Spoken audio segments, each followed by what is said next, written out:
Toss করে বেরিয়ে আসে, খোদা গো মা সহ্য করতে পারে না, তাই বাচ্চার জন্য 1000 টাকা দিয়ে গেল। আমি দোয়া করে যাই বাচ্চার কবরে আপনি নূর ভরে দেবেন।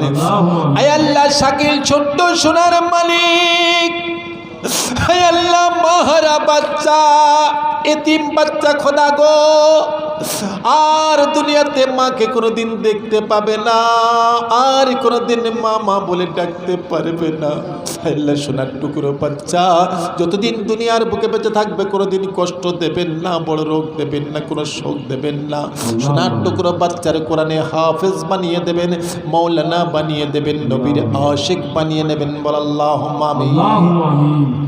এই বাচ্চারা দাও, এই বাচ্চারা সবাই মিলে একটু মাথায় হাত বুলিয়ে দাও। এতিম বাচ্চার মাথায় হাত বুলালে হায়াত বাড়ে।